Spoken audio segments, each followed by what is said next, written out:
evening once again, ladies and gentlemen. Welcome to the second half of our congressional debate, sponsored by the Billings Gazette. Many of you were here earlier this evening for the first half of the debate. For those of you who weren't, I'd like to make a couple of introductions. Our moderator this evening will be Dan Dubray, who is Executive Director of Community 7 TV in Billings. And Community 7 is broadcasting this debate, both of these debates this evening, and as well as C-SPAN through a feed from Community 7. We also have CBS National News here covering it this evening. On my left is our panel of questioners.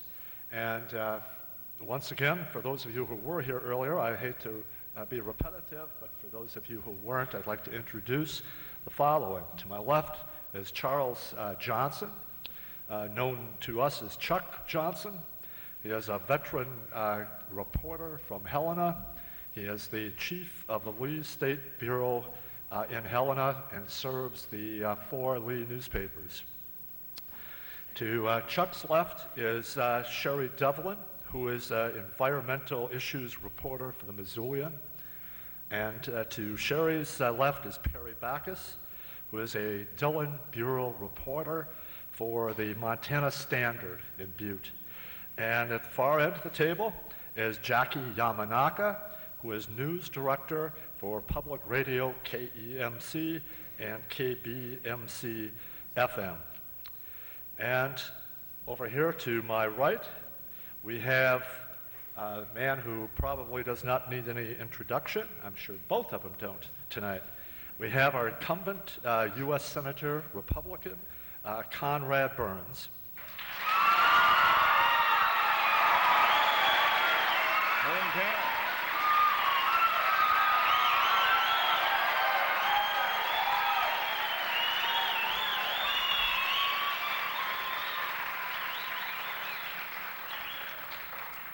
And to Conrad's right is Democrat Jack Mudd.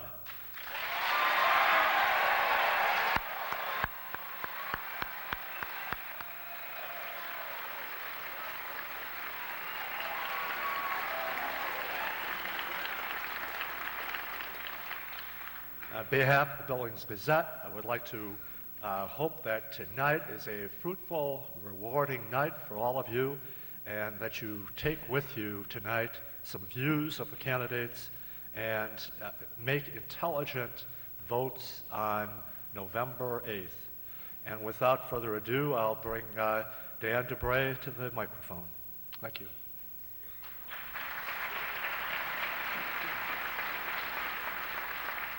Thanks, Dick. The rules this evening are simple. With the flip of a coin, Conrad Burns will make opening remarks first this evening. Jack Mudd will follow him, and the order will be reversed for summation at the end of tonight's debate. The first question will also be for Conrad Burns, and it will come from Chuck Johnson. So to explain the rules this evening, the person asked the question gets 2 minutes to respond. Rebuttal is 1 minute. We fixed our light this evening, so we have a red light down here, gentlemen. We'll flash it with 15 seconds remaining as a courtesy in your time, and it'll be on solid when your time has expired. So the first, we should also point out that if in rebuttal a candidate asks the other a question, the candidate asked the question gets an opportunity to respond, also 1 minute. Those are the ground rules this evening, so we begin with opening remarks from Conrad Burns. Thank you very much, and good evening. And I want to thank the Gazette or the Lee papers for sponsoring this event. And I want to welcome Jack Mudd to my hometown of Billings, Montana.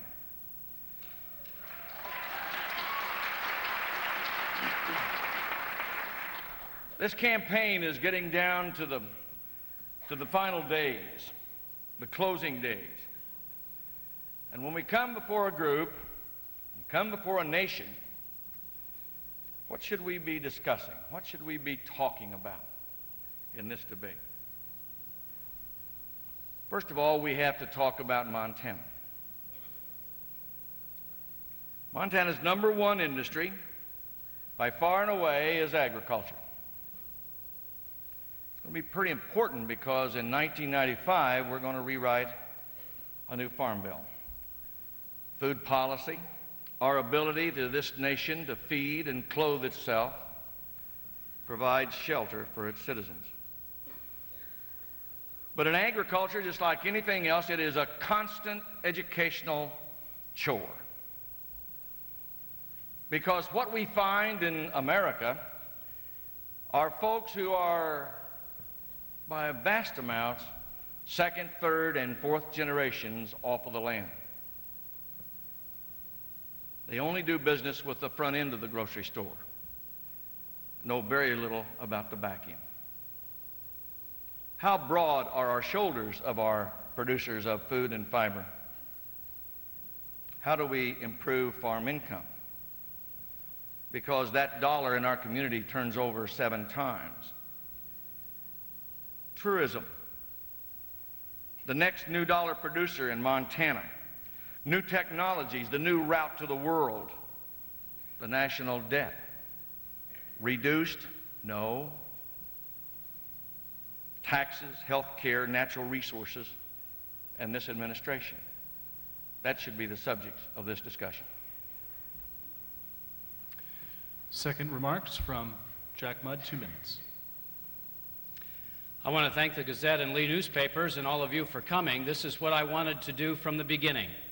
Last September, I asked Senator Burns if we could please limit the money in this campaign and get out and talk with the people 30, 40 times, if possible, like our gubernatorial candidates did last year.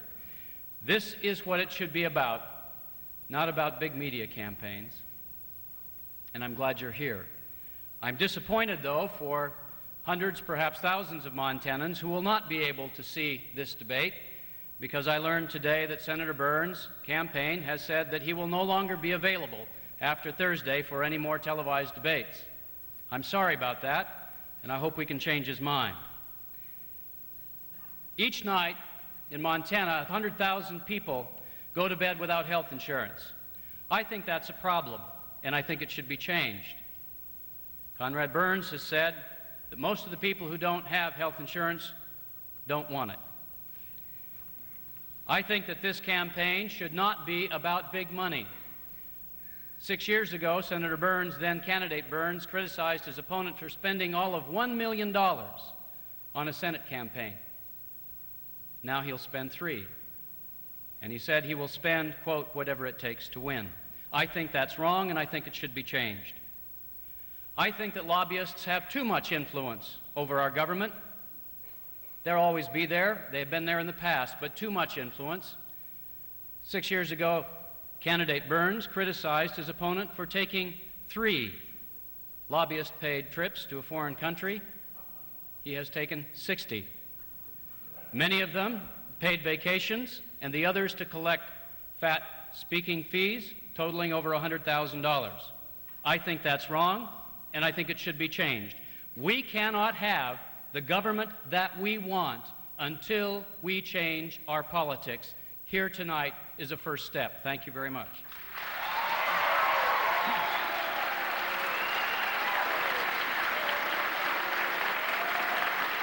To begin our questioning this evening,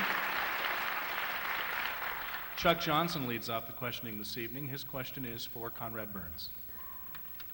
Senator Burns, as you have done in the past, you recently repeated a racial slur that embarrassed Montana before the country. And your bus tour seems to be stopping everywhere in Montana except on Indian reservations. If you are reelected, what specific actions will you pledge to take in the next session of Congress to help the plight of minorities and to improve race relations in Montana and America? First of all, I shouldn't have repeated the story, and I apologized. That's about all that I can do. We will visit every Indian reservation that we can get to next week. That's been on the books a long time. They are special folks. We have tried to serve them in a very special way because they have very special needs. We have a special person on our staff that just works with affairs on the reservations.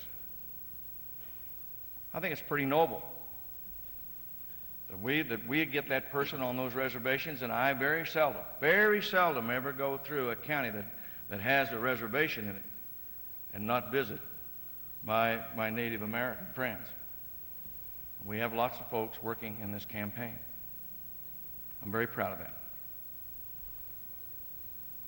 Can you tell us what you do next session of Congress to improve the plight of minorities and improve race relations in America? We have to live by example. It's not what we, it's not, it's what we do. It's what we do. And how we deal with those people. And I mean just in all people. Not those, but mine too. I shouldn't have repeated the story. I'm heartily sorry for it, and I apologize. And I shall continue to work in the same vein as I have in my 6 years record, and my voting record will hold up under that. 1 minute rebuttal from Jack Mudd.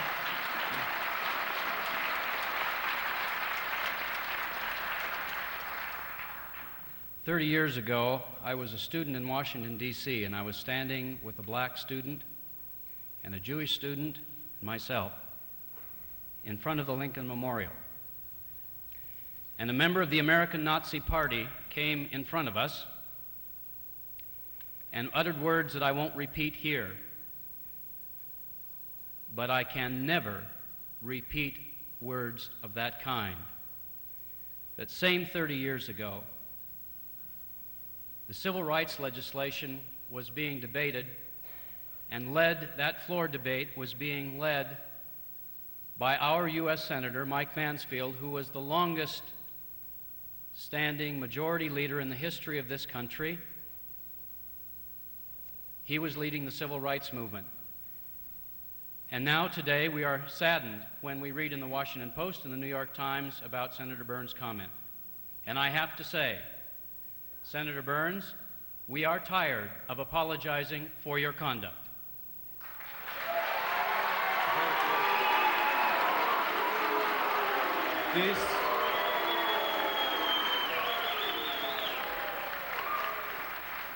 We're going to enjoy the exchange this evening. We hope that we can have time for all the questions. The next one is from Sherry Devlin.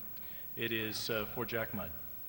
Jack, your opponent likes to remind voters that you are a liberal lawyer from Missoula. In a state as diverse politically as ours is, what representation do you offer Montanans that we don't already have in a liberal lawyer from Missoula named Max Baucus?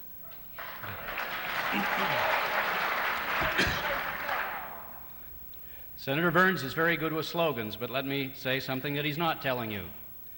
I'm a Vietnam veteran. I'm a family man. I spent more time in eastern and central Montana than he has. I grew up here. I grew up in Glasgow. I've lived in Great Falls. I've lived in Butte. I have lived in eastern Montana, central Montana, and western Montana. This is my state. We've been here for over 100 years, 5 generations, and I can represent the state. I have also been in education. So I will not apologize for where I have been, and my politics you will have to listen to. It's very easy to dismiss people as liberal or conservative, Republican or Democrat. The debate tonight is not about labels, it's about hearing the viewpoints. And that's what we want to do. After the debate, you can decide, and all of us in Montana will decide, can this person represent me? Will this person look out for agriculture? Will this person look out for the property rights of folks in eastern Montana? Does this person understand timber and mining? Does this person understand health care? That's what this is about, and that's what the debate should be about.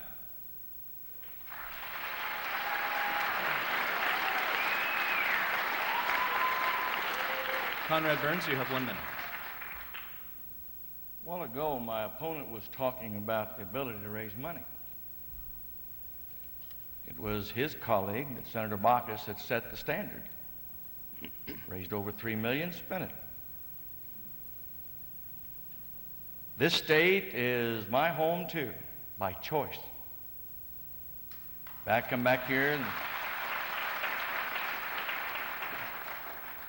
So when we take a look at things, and this whole campaign has not been on the issues.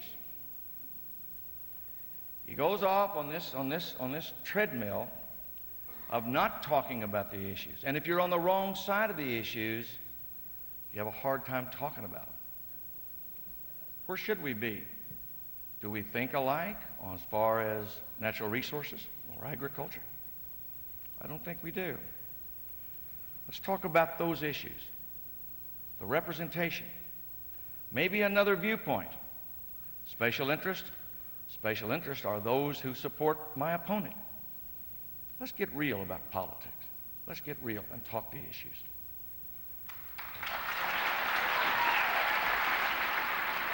The next question is for Senator Burns. It's from Perry Backus. Senator Burns, there are about 28 million acres of federal lands managed by the Forest Service and BLM in Montana.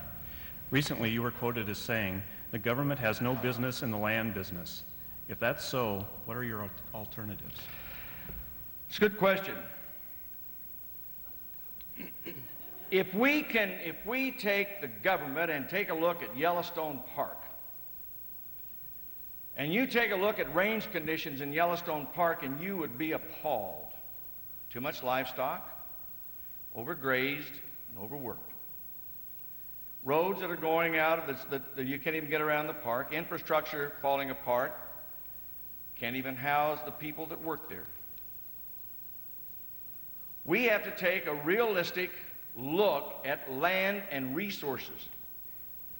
For if we can manage one section for, say, wilderness or a single use, then we have to designate multiple use and allow the land managers to manage it. Now, I agree. We have to take these little blocks of BLM and the sections that are out there by themselves in the middle of a ranch, let's make a trade or let's sell the land, because realistically, we can't manage it as a government. We can't do it. But if we can designate single use, then we can designate multiple use. That ensures everybody at least a living, an economic future, some predictability and stability to the smaller communities that depend on public lands. And we can manage that multiple use with common sense and the right approach with a lot of groups. Down in your part of the country, we have a little thing called the fleecer. We have a little thing called Wall Creek, where all the groups come together, the environmental groups, the state and federal land managers, the state Fish and Game and the U.S. Fish and Game. And you know what? We worked out a way down there that we can still graze, we can rotate pastures, we supply winter range for elk, and we've got more elk, deer, whitetail, and more wildlife now than any time in the history of this country. That's what we have to do, and take the models of the fleecer and the Wall Creek and promote those kind of units.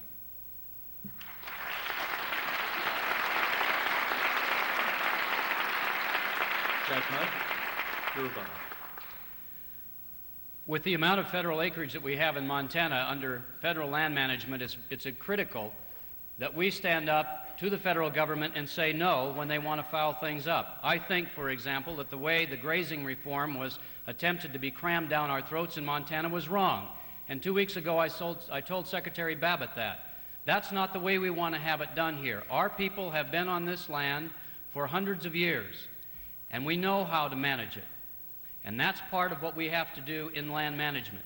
Bring people together, the conservation groups, the ranchers, the sportsmen, and decide how best we can handle the management of this land. One of the things that Conrad Burns and I disagree about is that in the bill that he proposed, which fortunately was dead on arrival when it was passed, he would not have followed multiple use in that bill. It would have been a priority use for extractive industries and would have changed for Montana the land management under which every other block of federal land is managed in this country. I think that's wrong. I believe in multiple use management.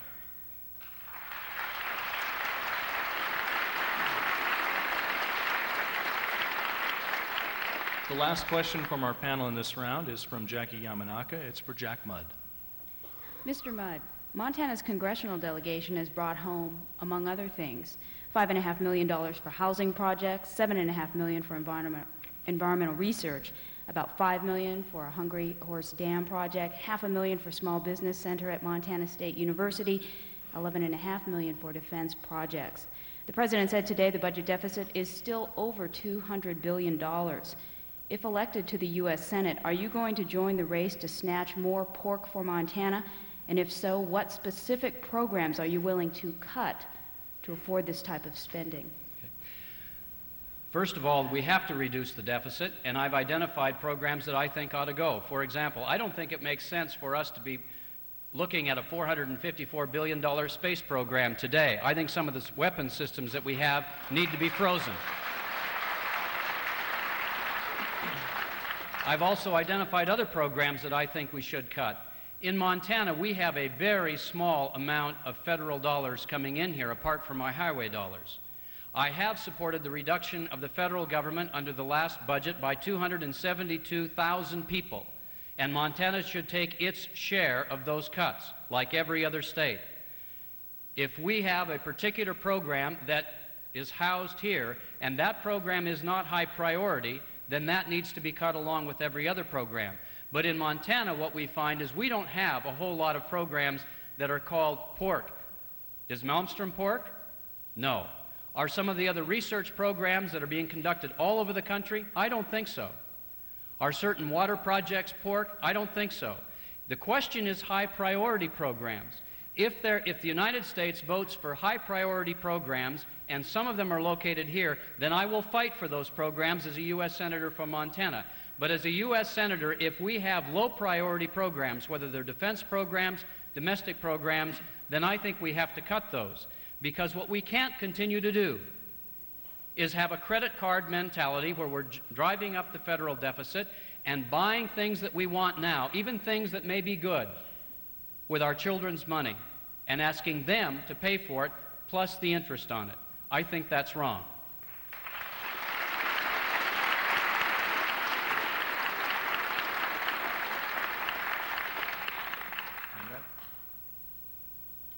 Ask where you would cut, how to get the deficit under control.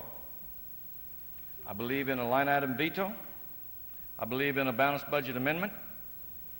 And when you look at that, there are certain things that do have to be cut. Money has to be moved around. There's only one thing that'll force it. We have to pass some kind of a bill that says you can only grow 4% or 5%, whichever the figures are. Every year let government grow based on previous year's expenditures. We have got to trash baseline budgeting, or you'll never get this budget under control or the spenders.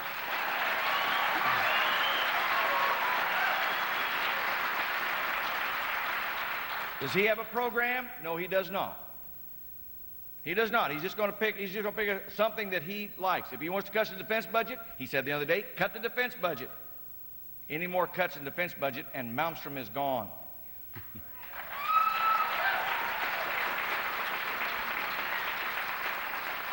That completes what we call round one, and now we start our questioning again, this time with Sherry Devlin, who has a question for Conrad Burns. Conrad, you promised Montana voters 6 years ago that you would, if elected, pass a Montana wilderness bill within a year. 6 years have now passed, and rather than end the wilderness debate, you have introduced an industry-written bill that has left the issue more polarized than ever before. How do you reconcile your actions with the promise you made the people of this state in 1988? If there's one thing that Montana believes in, it's fair. I think all Montanans believe in fair. What did my bill do? It dealt with all the acres. It said, the land managers recommended 800,000 acres in wilderness. Fine, let's designate them where they wanted them, maybe a little more than they wanted.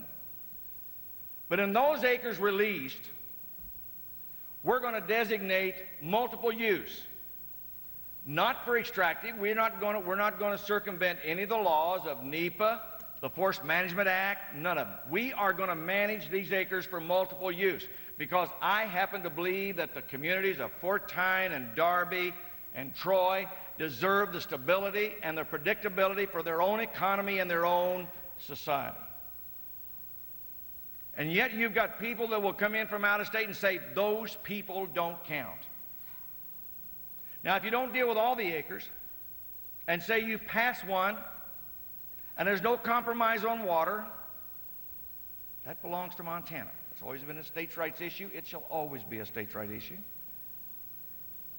But what we've got to do is give them those communities some predictability. Don't let anybody glaze your. And I'm not real sure the next makeup in the Congress next time might be conducive to passing that. But you've got to deal with all the acres. If you do not, the signature on that bill, if you accept no matter what, the signature on that bill will not be dry, and there'll be another wilderness bill, and another, and another. That the debate will never, never go away. What I want to do is settle the issue. We thought we had it settled once, and there was a lot of funny things happen. And I learned a lot about character and integrity and your word in that debate. I don't want to go through that anymore. I want to deal with all the acres now and give these people that live in western Montana, where 46% of the industry, of the economy in western Montana is dependent on the wood products. It's only fair, and Montanans understand fair.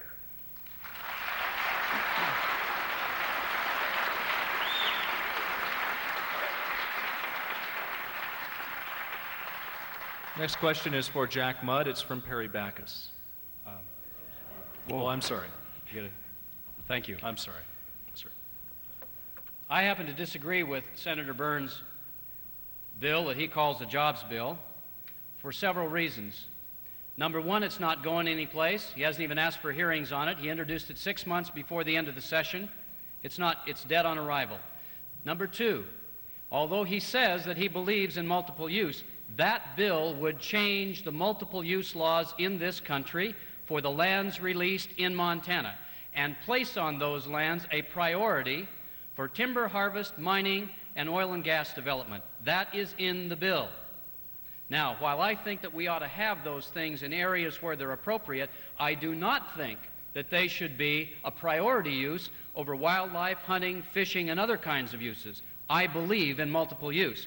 But even if you thought that this bill was going to be the best bill that came down the pike, why did it take 5.5 years to put it in the hopper?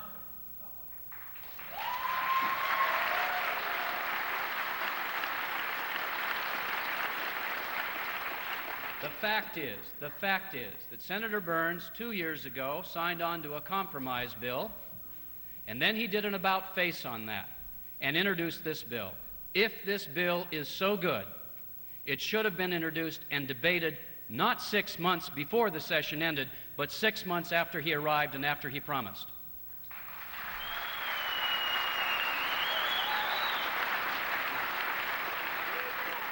Now Perry Backus has his question for Jack Mudd. Mr. Mudd, given that federal spending will be reduced when it comes time to consider the 1995 Farm Bill, what 3 to 5 specific elements must be included in the new Farm Bill to garner your support? The 1995 Farm Bill is going to be one of the most important pieces of legislation for Montana because a third of the economy of this state depends upon what happens in that Farm Bill, at least a third. What I think has to happen is that we've got to set a loan price that will be realistic and that the market will follow. I happen to believe that CRP is important, the concept. We can tinker with it, we can adjust it, but the concept of setting land aside and making sure that we do not abuse the land is important. I think there are other things that we can do, at least that we should look at, that will try to that get this system closer to a market level. All our farmers want is not to be wealthy. They want two things. They want to make a decent living to get a fair return on their investment, and they want to be able to pass the farm and ranch on to the next generation. Our inheritance taxes need to make that happen. We cannot have our farms carved up, as they have been in the past, to pay taxes to the federal government, because it's not just an economic issue that's been divided, it's a family and social issue. I think there are changes in the tax code that need to happen, whether it's capital gains treatment that favors farm and ranch families, income averaging, to make sure that they have an opportunity to level out the swings, the ups and downs in their income. All those things need to happen, and we have to make sure, and I think this is the critical part for Montana, as you point out, with the charges on the budget, with the kinds of things that are going to be cut, we have absolutely got to make sure that we stand up in this part of the country and say, America, if you want safe, dependable, regular, fair-priced food, there is a price to be paid for that, and that price isn't a subsidy to the farmers. It's something that we all pay for something that we get a benefit out of, and we have to understand that.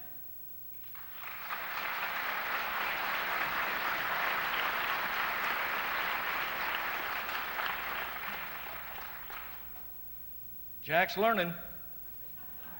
You're darn right I am. You bet.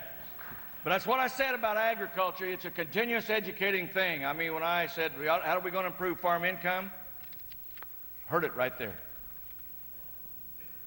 Most of it, we got to make sure that this bill is written by farmers and for farmers and ranchers. There has to be property rights involved.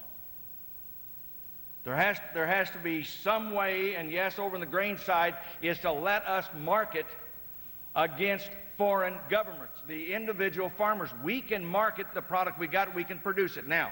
And we got to have three things, and I'll tell you what they are. We need a capital gains cut, so because these farms aren't moving into young farmers' hands. It's the only way we can do it. And they call it, his administration calls it the rich man's tax. It's not, it's a voluntary tax. If you don't want to pay it, you don't sell, and they're not selling. Income averaging, that's a long time ago. Not a new idea. And investment credit, accelerated. Let them buy new tractors. And you know what that does? That really helps Billings, Montana, too, and Great Falls, Montana, and Missoula, Montana.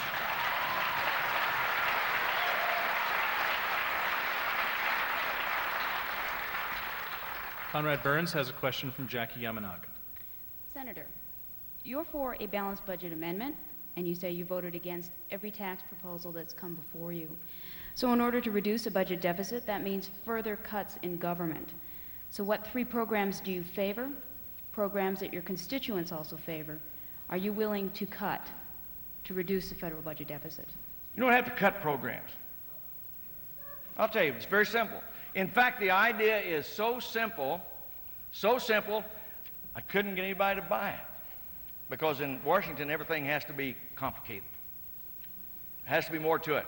I call it the 4% solution. Jackie, it's a wonderful question, and I just want to deal with it. And I'll tell you what it would force us to do. What I'm saying is get rid of baseline budgeting. I could stand here and try to explain to you baseline budgeting, and you would leave here just talking to yourself. What we have to do is start zero budgeting.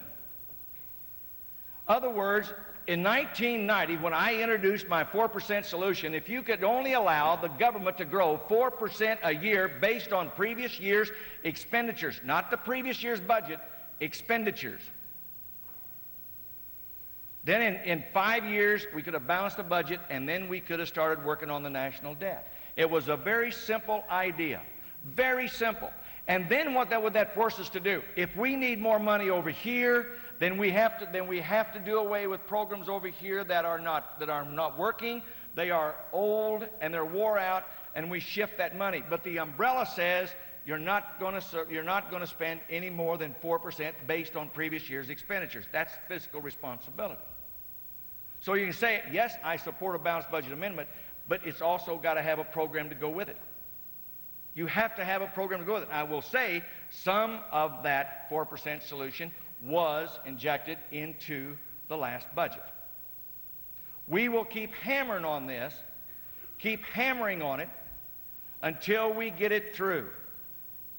It's wonderful to come from county government where you had to balance the budget. You balanced the budget, you appropriated the money, and you spent the money. Just 3 of us in the county. We had very few problems. But we also had a law that says you can't go over your budget.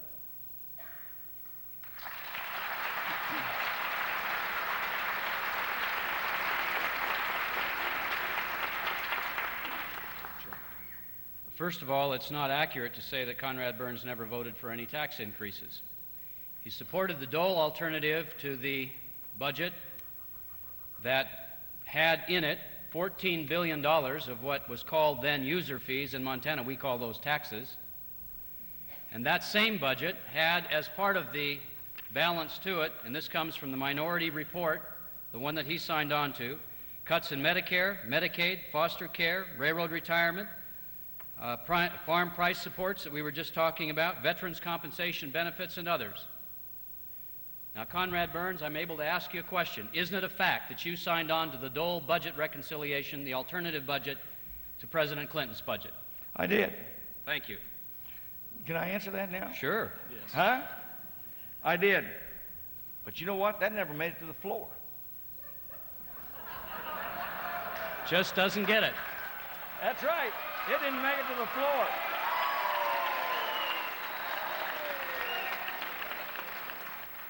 And 40 is still being better than 0-1 in a gunfight. I will stand by the record of 0-40. I will stand by that record because when you vote on final passage or on the floor, that's shooting with real bullets. That's what we do there. That's what we do there. So I'll take it. My record.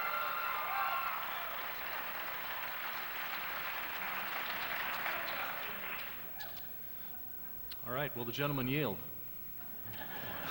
Thank you. Do I get a minute response on that? The way it is if you Okay. ask the question, he gets to respond. And if he does that to you, you'll have that opportunity. Next, to get us back on track, is a question for Jack Mudd from Chuck Johnson. Mr. Mudd, when you announced your candidacy last year, you promised a change from politics as usual. You were quoted as saying, quote, "It's politics as usual to throw rocks. It's politics of the future to offer alternatives and stick your own neck out on the line," unquote. What happened to your promise? You seem to be doing what other politicians are doing, running 30-second TV ads throwing rocks at your opponent. Why don't you quit throwing rocks and tell us what Jack Mudd's vision for the future is?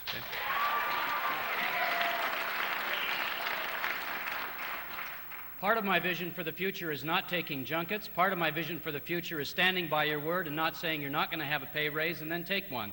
I think that's a real issue. Now, part of what I think needs to be done away with politics as usual, when you say you vote for a budget before it hits the floor, and then you can go and say you vote against it then, and then you can turn around and say, well, I never voted for a tax increase. We call that flim-flam. To say that you're not against cuts in Medicare and then support $150 billion of cuts in Medicare, I think is flim-flam. The problem with this campaign, when we started to go on the road of saying it's a $3 million campaign, Senator Burns started in June running negative commercials against me, saying, for one thing, Jack Mudd refuses to debate me. I couldn't believe it, so I pulled out the correspondence and I said, did I really read this properly? And I showed that last September I had agreed to debate him. What I'm faced with, frankly, is the biggest negative campaign run in the history of Montana politics. I have run 3 ads.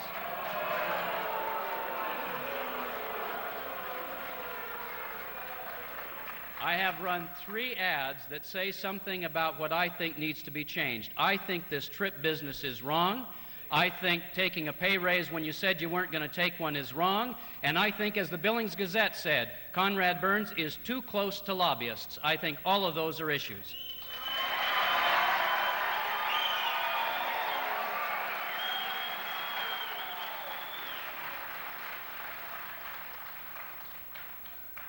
One minute, sir. When you're on the wrong side of the issues, you talk about something else.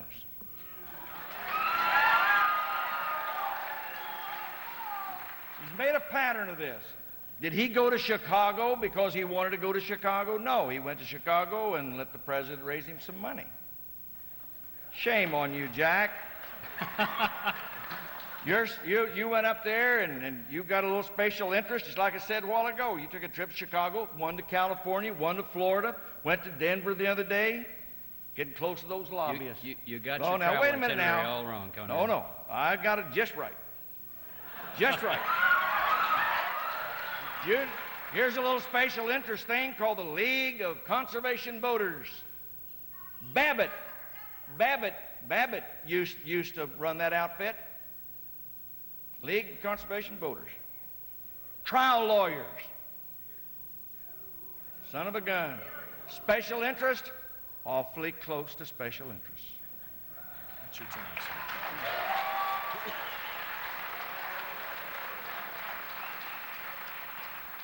And that concludes round two.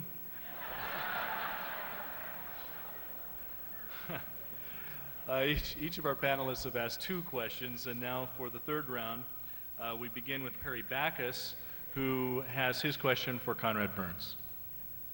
Senator, you were quoted as saying the 4 laws that will bring this country down are the Endangered Species Act, the Clean Air Act, the Clean Water Act, and NEPA. The process to reauthorize the Endangered Species Act has begun in Congress. The act has been likened to the canary used by underground miners to warn of impending disaster. Yet many in the West fear the ramifications of the bill for traditional uses of public lands. Will you vote to reauthorize the Endangered Species Act? If not, what do we use to let us know that the canary has died? I will vote to reauthorize the Endangered Species Act if it is the right kind of Endangered Species Act. If man is to be part of the ecosystem, I don't want man reduced to the level of the Australian kangaroo rat. I think he has a place. I'm not ready to give up property rights yet. That is the cornerstone of a free society. That's what keeps the next generation free, are those private property rights. I'm not ready to give up clean water. I'll sign a Clean Water Act. As long as we've got the right to do with that water what we want to, and we own it, if we own it. Let's face it, folks, there has to be some common sense because man is a part of this system. It has to be part of the system. If not, then we cannot survive. We cannot survive economically or socially in the state of Montana. I will sign an new Endangered Species Act if it is the right one, and the same way with Clean Water Act. But what's happening now, all of those acts are being used not for the purpose that they were designed. The spotted owl is one of the great examples of that. Also in California in the fires, guy wanted to dig a fire line but couldn't because he would disrupt some land of an Australian kangaroo rat.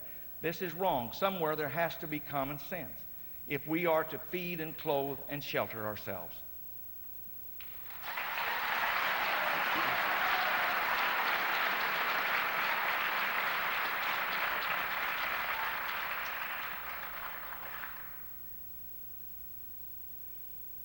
I don't think those acts will bring us down. I think they will allow us to survive in the next century if we do them right.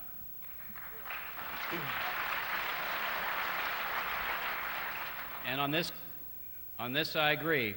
Some years ago, I was involved in one of the very first lawsuits brought in this country to make sure that under the National Environmental Policy Act, that the social and economic consequences of actions taken were part of an environmental impact statement. I think that's critical.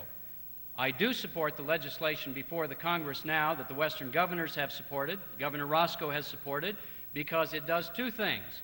One, it does allow us to look at the economic and social consequences of any recovery plan that's intended. And secondly, it allows us to look at a broader range of species and a broader time frame within which we can look. These are acts that we have to work with and be a part of. They are part of our future. I do not think that they are something that are going to bring us down. I think that we have to build on them, work with them, and make sure that we are part of our future, because 100 years from now, we should be leaving this place a little bit better than we found it.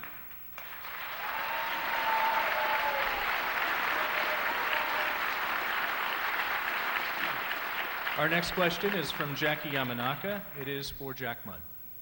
Mr. Mudd, average recent retirees will have gotten back all of the money they put into Social Security with interest by the age 71. Everything above that is essentially a gift. With Americans living longer today and the baby boom generation less than 20 years from beginning to start retirement, how can this nation seek to provide benefits to baby boomers as well as future generations? Would you support higher payroll taxes to keep the system solvent?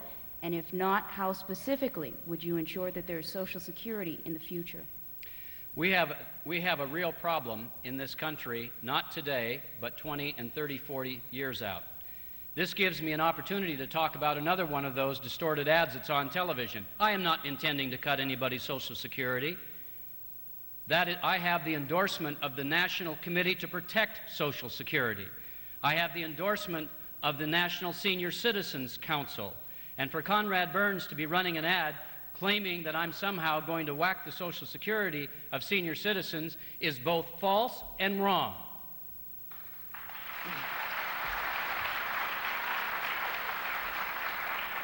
Now let me tell you what we're going to have to do, at least some of this, in the next century for my generation.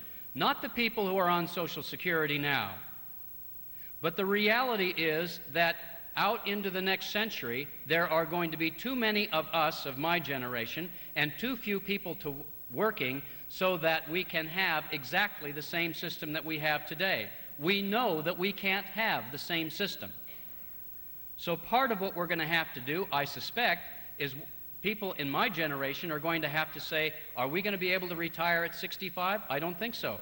Are we going to get the same level of benefits across the board that people get today? I don't think so, because I don't see how you can drive Social Security taxes up broad enough for people who are in the middle income bracket, and I'm talking again about 20 and 30 years out, so that those of us can keep the same benefits we have today. We're going to have to do something different. Either we're going to have to be prepared to take smaller benefits, or we're going to have to jack the taxes up on middle-class Americans, and I think that's wrong.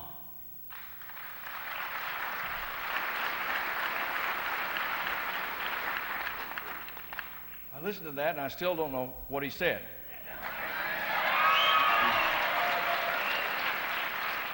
Mr. Mudd is on record as supporting means testing for Social Security.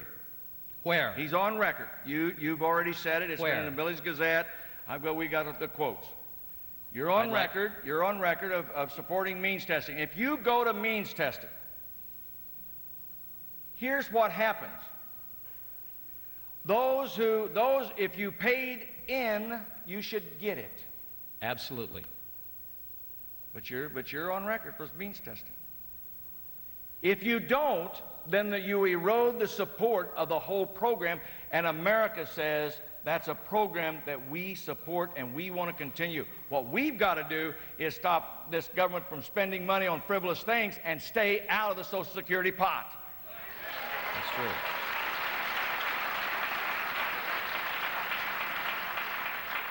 Chuck Johnson has another question. It's for Conrad Burns. Senator Burns, your opponent has criticized you for taking more than 60 trips paid for by lobbyists to various vacation spots around the country. Can you name any specific job or economic development that has resulted from your travels? If you're reelected, will you pledge tonight to no longer take any of these junkets? And will you join Jack Mudd in pledging never to become a congressional lobbyist once your service in the Senate is over? Half of those trips, those bad trips. Now let's make one thing clear. There was 60. It took 103 days to make it. That's 1.7 days per trip. 1.7 days. Didn't spend one dime of the taxpayers' money. Did not miss one vote. Have the highest attendance record of the Montana delegation.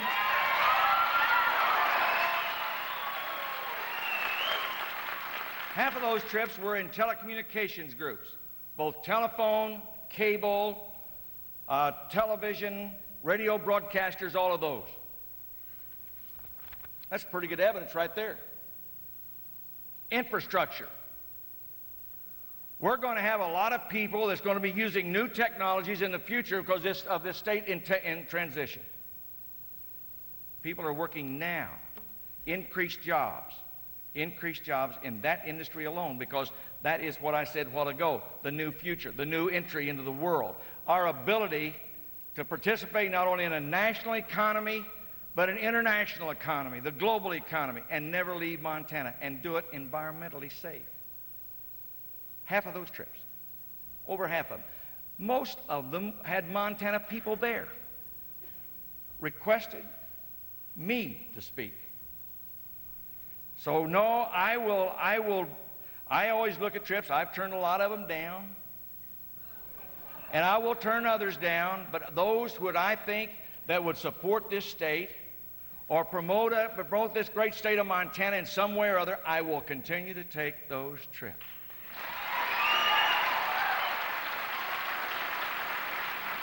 Because with this job, it may be all right for him to travel from Missoula to Washington, D.C., and that's all, and live in his cocoon, but I do not choose to do that. I'd like to be an ambassador for this state, and I think I'm a very good one.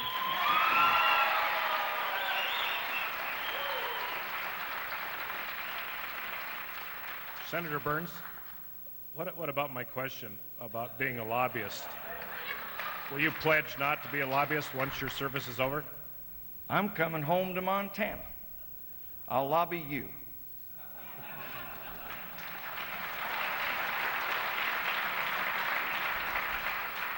And we're going to do everything in the next 15 days to make that sooner rather than later.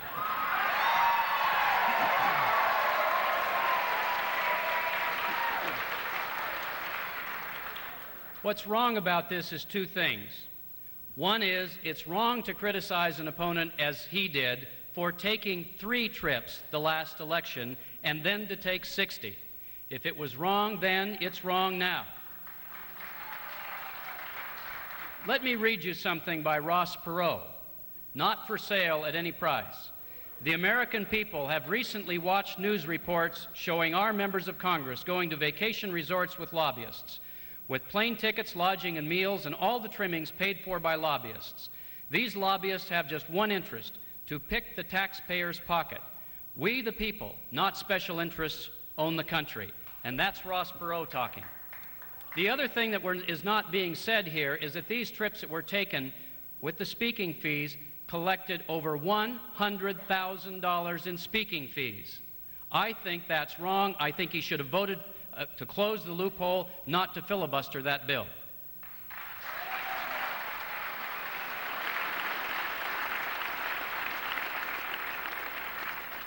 Next question's for Jack Mudd. It's from Sherry Devlin. Jack, you're a Catholic who, as a young person, seriously considered becoming a priest and who remains active in the church. How do you reconcile your pro-choice position on abortion rights with the Catholic Church position?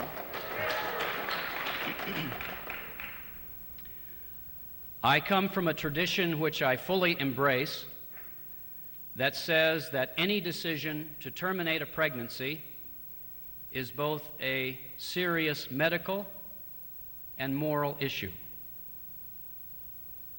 and that decision can be made only for the most serious of reasons, and I believe rarely.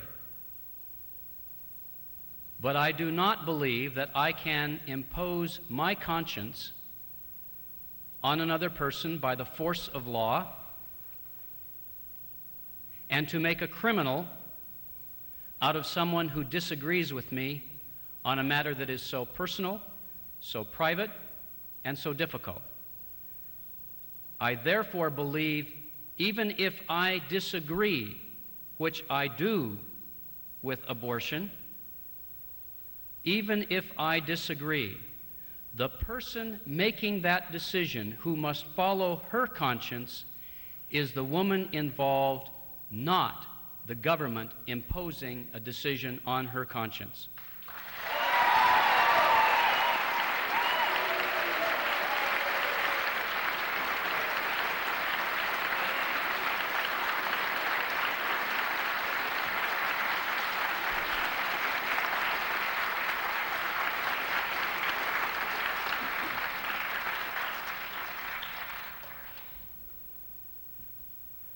I was pro-life in 1986. I was pro-life in 1988. I am pro-life in 1994.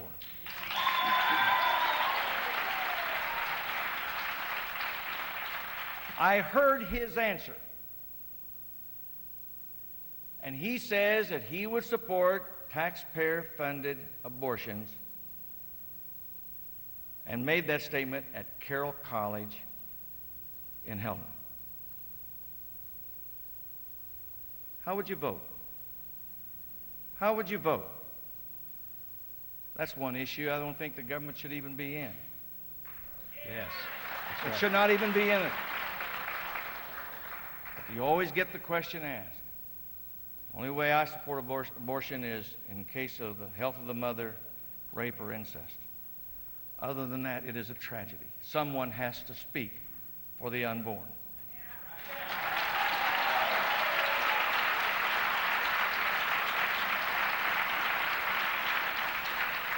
And that concludes round 3. We move on now to round 4. First question is for Conrad Burns. It's from Jackie Yamanaka. Senator, your television ad says you helped a young woman from Libby get the federal money she needed for a heart transplant. She is just one of about 140,000 Montana men, women, and children without health insurance. Now, you were quoted recently in a newspaper article saying most people who don't have insurance don't want it. Don't these uninsured Montanans deserve coverage, or do they have to turn to the state's congressional delegation when they face a health care crisis? What we did, let's clear that up right now, because the city of Libby, we helped the city of Libby, and they should be congratulated for what they've done for Sally Sauer. The only thing we did, we cut through some red tape. We got a government that's too big, too bloated, and it will not move. And every now and again, people have to call up their senators and say, I need some help just to cut the red tape. Not to get the dollars, but just to cut the red tape. And that was the case of Sally Sauer. We were happy to do that because she was really, really in dire shape. So we did that, and we've done it for hundreds and thousands of other Montanans. Cut through the red tape. Now, let's take a look at the health care system. 85% of Americans are covered by some kind of health care insurance, HMOs, or whatever. Medicare, Medicaid. And you know what? 85% of those people are happy with their plans. You go right down the road, and I will tell you, when I went down the road in Montana, I said, okay, what do you want in a health care plan? They said, we don't want the government to run it. And we didn't want a health care plan designed after the post office. We wanted choice. We wanted the choice of doctors and pharmacies and hospitals. And if you don't get it done this year and get it right, then it's okay to wait till next year. That's what they told me. And now, what do we have to do? We have to take care of pre-existing conditions, portability, and catastrophic. Medical IRAs, administrative reform, tort reform for those of you on malpractice. We have to do that. And also, we've got to do something over in the area of allowing everybody who pays premiums should get a tax credit on those premiums. We've got to treat the individual, the independent businessman, or the farmer and rancher the same as Westinghouse or General Electric or any of those companies. It has to be, because we're talking about how to finance the system, not the delivery system.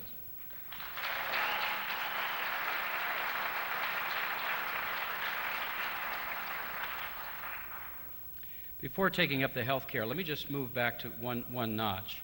Conrad Burns just said that he believed that a woman ought to be able to make her decisions in the case of rape, incest, or the health of the mother.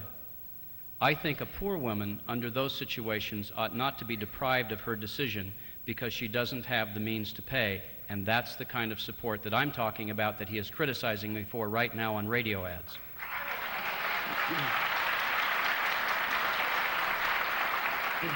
It's very clear that we have to have changes in our health care financing system.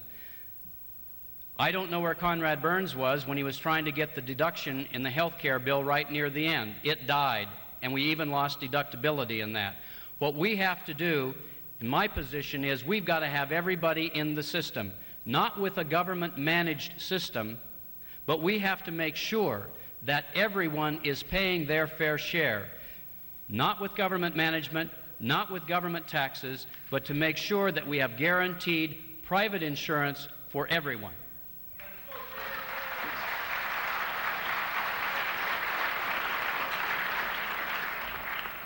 The next question in this round is from Chuck Johnson. It's for Jack Mudd. Mr. Mudd, both of you have suggested that you're willing to look at places to cut the defense budget, but Malmstrom is a sacred cow. Why is that? Why should we not look at cutting that like we're cutting other bases? You cut Malmstrom if the mission in Malmstrom is eliminated. If there's no more mission in Malmstrom, then Malmstrom will go the way of other bases whose missions are eliminated. Right now, we do have still a nuclear threat. Malmstrom is well positioned to take care of that nuclear threat.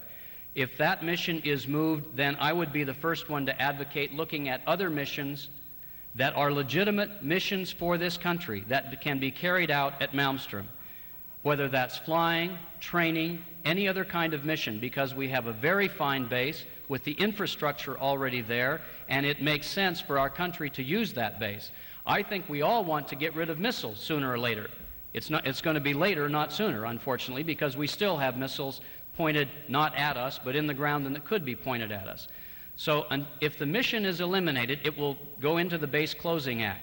But while we have a mission for that base, I will be the first one to fight for that mission, to make sure that that mission stays here rather than going to someplace else.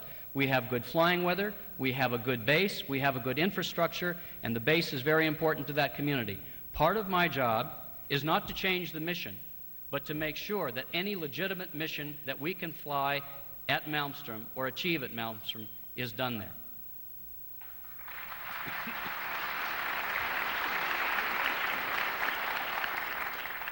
Don't you think it's funny that that Mr. Mudd still thinks we have a nuclear threat? And yet he doesn't believe in any kind of defenses that would knock that missile out of the air before it ever got here? Don't you find that odd? I find that very odd indeed. I think what would have happened in the Middle East had we not had the Patriot? The same kind of technology. The same kind. Yes, we still have a nuclear threat. It's in more hands than it used to be. Malmstrom will always have a mission because where it is strategically, and if as long as the world is set like it is, both in the refuelers and in Space Command, the infrastructure is there, and I shall fight for Malmstrom because I still think we live in a pretty rough neighborhood, and deterrents are still very important to this country and to this society.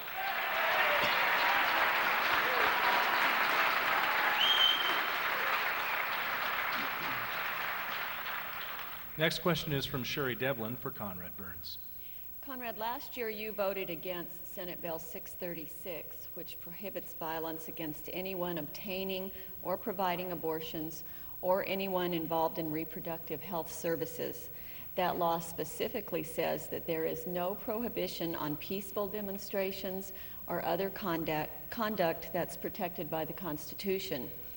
3 medical clinics in Montana already have been firebombed in anti-abortion protests.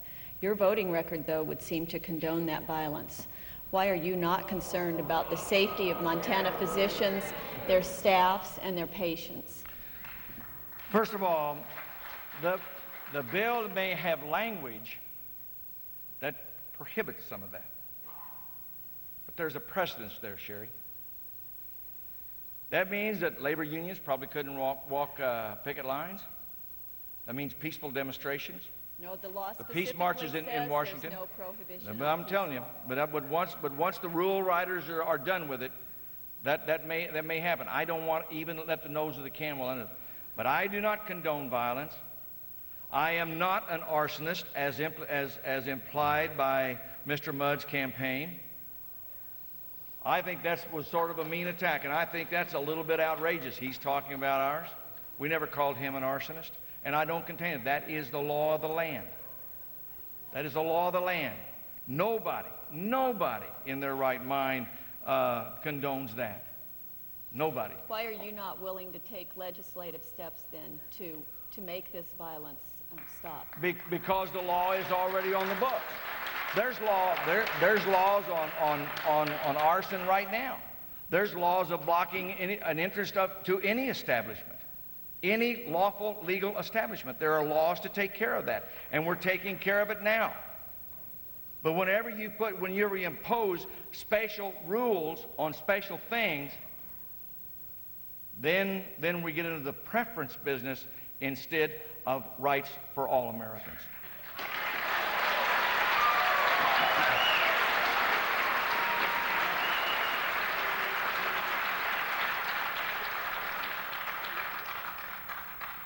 I strongly believe in the First Amendment, contrary to the ad that Senator Burns is now running. That's what started this discussion. I strongly believe in people's right to free speech and to demonstration. What is wrong is blocking access to medical facilities, harassing patients, intimidating patients from getting legitimate medical treatment under the laws of this land. The act that was mentioned only took care of conduct. It only eliminated conduct. And for Conrad Burns to imply that because I supported that bill, I'm against the free speech part of the Constitution is wrong and irresponsible. Now, what this act does is simply to say we have a problem.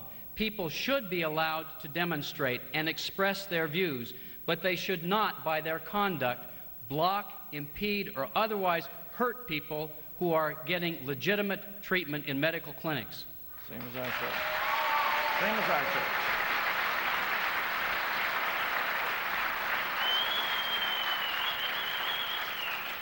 Perry Backus now has a question for Jack Mudd. Mr. Mudd, reading news stories has left me unsure of what stand you take on gun control. Where do you stand on that issue? That is one issue that Conrad Burns and I agree on. I started shooting when I was 5 years old. I own guns. The first big purchase that I made as a child was a shotgun. I hunted every night after school. In Montana, we understand about guns. And as I said before, if crime were really a problem, the gun ownership in this state would indicate that we should have the highest crime rate in the nation, but we don't. The problem is with the criminals, not with the guns. I will not support additional gun regulation. There is only one person, and I know that this is going to come, so I'll say it now. There is only one person who has voted for gun control legislation on this platform, and that's Conrad Burns when he voted for the Brady bill and the Feinstein Amendment when it came through the Senate the first time. Now, he'll have a reason why that is not accurate. The vote is there, why he didn't intend it, but that's a fact. I don't support it. I've said that before. I've made it clear. I've said that I would have supported the crime bill for the same reasons that he supported it going through the first time. But I want to make something clear. There is only one person who has voted for gun control on this platform, and that's Conrad Burns when it went through the Senate. I do not support it. I have not supported it, and I've made that very clear.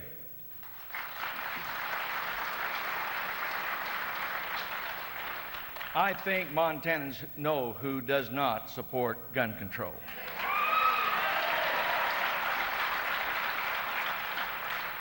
The Brady bill was not a part of the crime bill. Was not a part of the crime bill.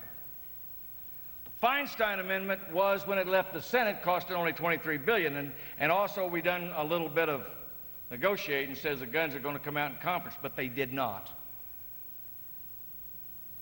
Jack, when you shoot with real bullets is on final passage, and you would have supported that, and you're on record supporting that. And you stand here and you talk about a flop. Man, you are the king of flop. I can't believe it.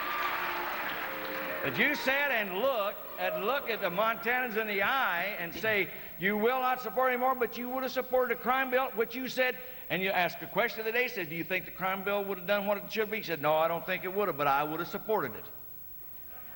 Why support it if it won't do what you want to do? And in there was gun control.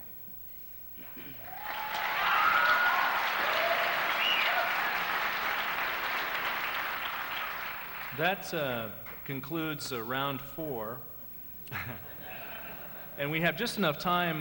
We were hoping to get 2 more in, but we have time for 1 more question. Is that amenable to everybody? We'd start with Conrad. Is that all right? That would be from Chuck Johnson. Senator Burns, your campaign booklet that was included in newspapers around the state a couple of weeks ago boasts of your efforts to give women equal opportunity in the workplace and to eliminate the glass ceiling that blocks them from being promoted. You say proudly that there are 29 women on your Senate staff, yet a study by Gannett News Service in December 1993 found that you pay the women an average of $12,600 apiece less than the men on your staff. For one of the largest disparities in the Senate, are you practicing what you preach? I think I am. We offer opportunities that in our office that probably women in the private sector do not get. And doing the same work. We also took great note of, in Mr. Mudd's law office, out of all the attorneys, only 4 women. That's all. The rest of them are clerks or secretarial services. Same was true when he was dean of the law school. I think only 2 law professors teaching there, the rest of them all men. But our disparity probably isn't any different than any other office in Washington, D.C. And I would beg to differ than anybody who ever done the figures. We have in this state 14 very capable, high-paid employees who do casework for Montana, who run these offices in each of the 8 offices in the state of Montana. So we're offering opportunity with good pay.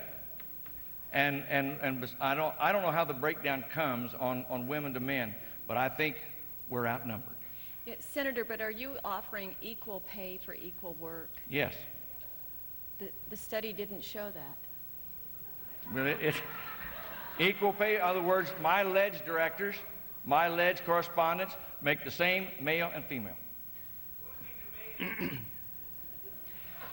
Well, Jack Mudd, I suspect that somebody was pretty defensive about that question if they went back through and checked all the records of every place that I've been involved with. Let me say something about that. First of all, in our profession that I was involved with, we had a very high percentage of women in the institution, and that was a fairly recent phenomenon. In our office, we had one of the first women partners in the state.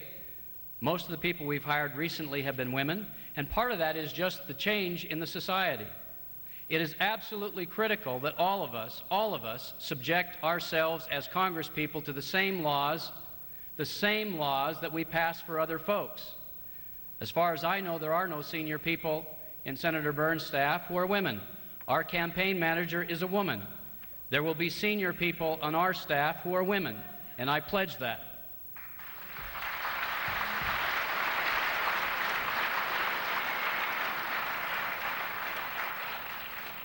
We'd like to take a moment, now that we've finished the round and a little bit extra, to ask all of you to give a round of applause to these 2 candidates for joining us this evening.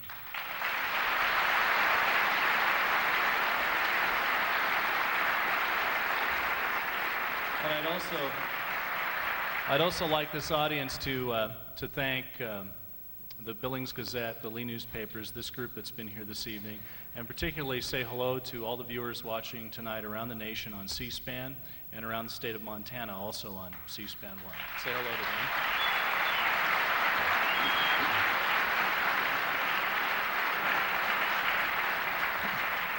them. Now, as we explained at the beginning, we'll allow the 2 candidates to deliver their summations in opposite order. Jack Mudd will begin with his 5-minute summation first. Gentlemen, in departure, I'll flash your light with 30 seconds left. And we also hope that we have some decorum for their 5 minutes, and we'll again start with Jack Mudd with summation. Well, first of all, I want to thank the Lee newspapers and to everybody here. This has been, as it should be, a spirited, vigorous exchange. That's the way it should be. And that's the way I had hoped this campaign would be run from the beginning. Senator Burns, I'm going to make a request of you. Will you agree in the next 10 days to do more televised debates and to have 5 debates within the next week? I agree that I'll do it. Will you? No.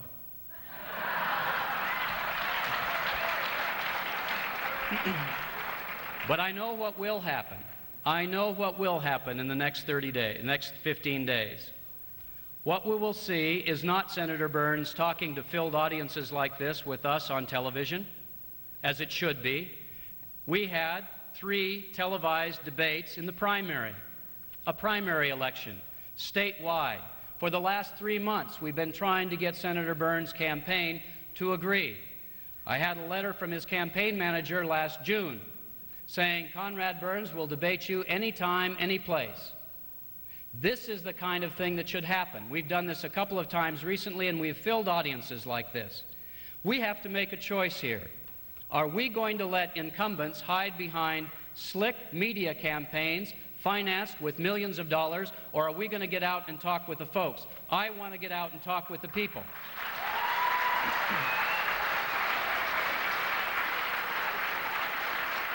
And I think it's sad that we go through a campaign like this, and it is hard-fought, and it should be hard-fought, but it shouldn't be hard-fought on the media. It shouldn't be hard-fought with slick campaigns. It should be between us, so that the two of us are standing up in front of you, and the people in the television audiences can see it. I hope Montanans can see this debate on C-SPAN, because unfortunately, because of what Senator Burns just said and what his campaign has limited him to doing, no other television viewer in Montana is going to get to see a debate like this, and I think it's wrong.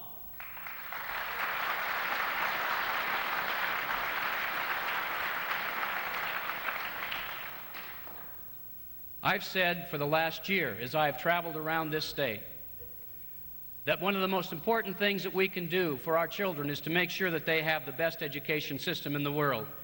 I have spent half of my work life in education, and I am committed to that as one of my highest priorities. My highest personal priority is to bring this country into the 21st century in education, not by imposing things from the top down from Washington, but by helping to grow ideas from the bottom up from good teachers and good school districts. I think we have got to have a 1995 Farm Bill that stands up for our producers in this state and makes sure that they have the kind of return on their investment that they need, that they can stay in business, and make sure, too, that when we put that 1995 Farm Bill together, the profits don't just go, and the structure doesn't just work to the benefit of those big corporate middlemen. We've got to stand up to that for our small producers and to make sure that they get a fair return on their investment. I oppose cuts in Medicare. That is a huge unfunded mandate to our hospitals in this state. It's unfair to our senior citizens.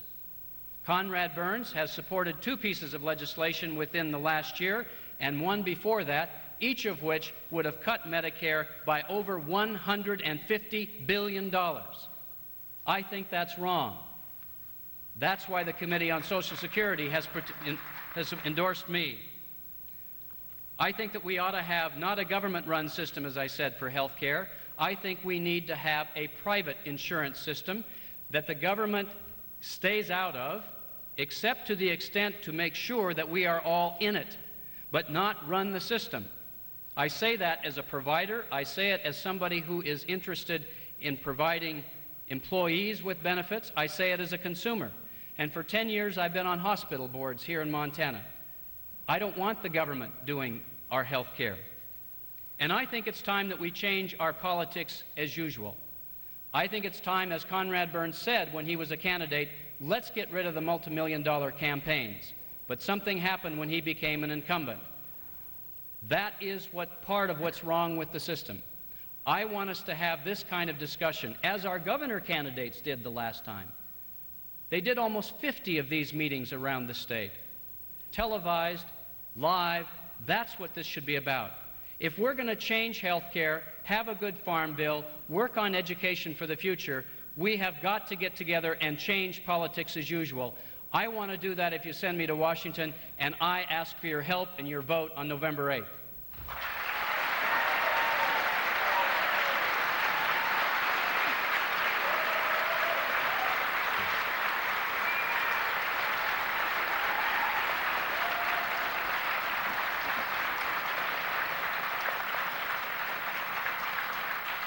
Now it's time for a summation from Conrad Burns.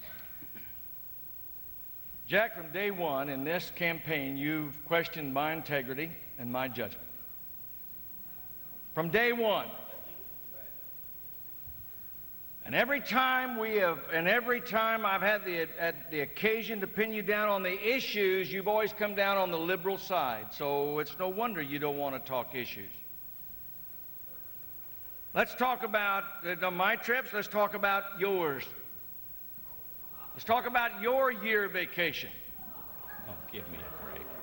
$61,000 of Montana taxpayer money, and he spent his vacation in New York. Conrad, you know that wasn't a vacation. It's Now, wait been a minute. proven in the newspaper, and that's it. I didn't break in on you. I'll let you finish. I'll stop telling the truth about you if you'll stop lying about me. I'll tell you what you got.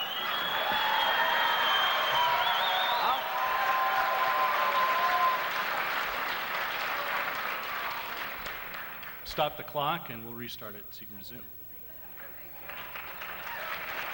$61,000. Taxpayer money.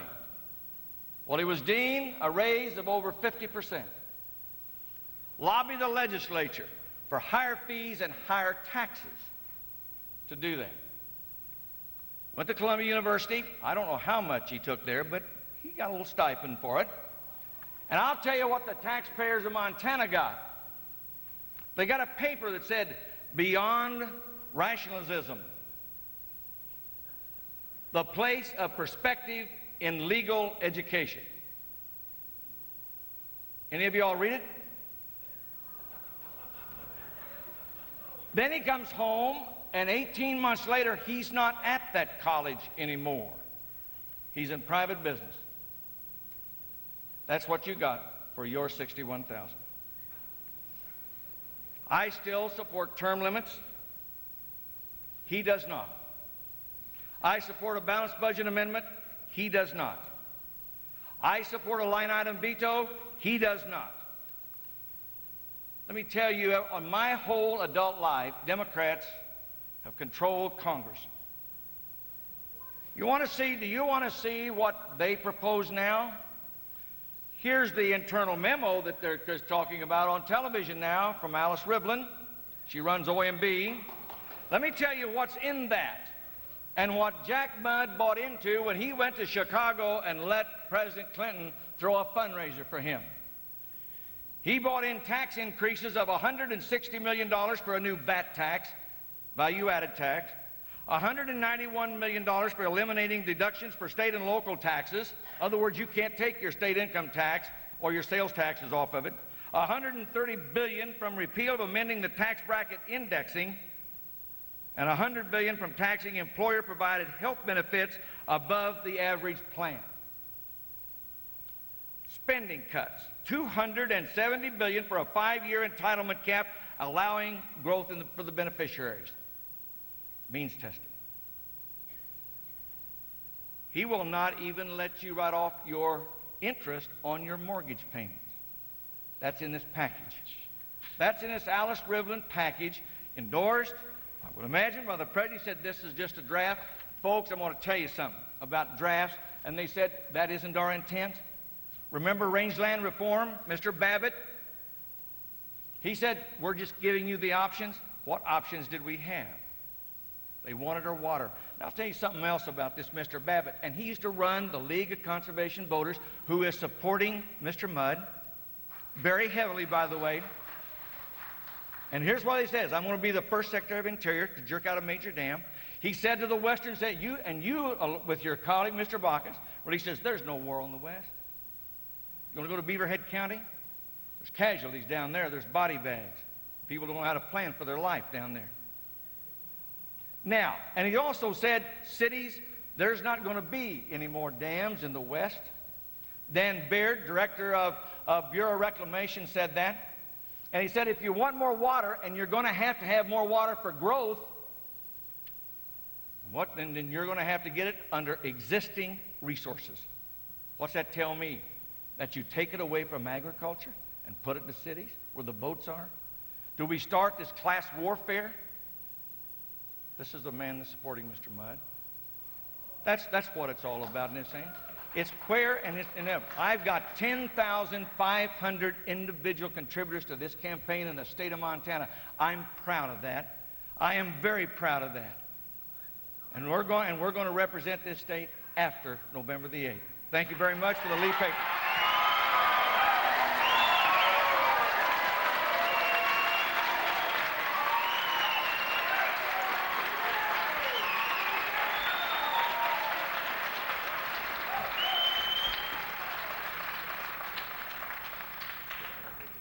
Thank you very much, Senator Burns and Mr. Mudd. We appreciate your coming here tonight before a very lively vocal crowd. I'd also like to thank our panelists, Chuck Johnson, Sherry Devlin, Perry Backus, and Jackie Yamanaka. And, of course, I'd like to thank our moderator, Dan Dubray. Thank you for coming.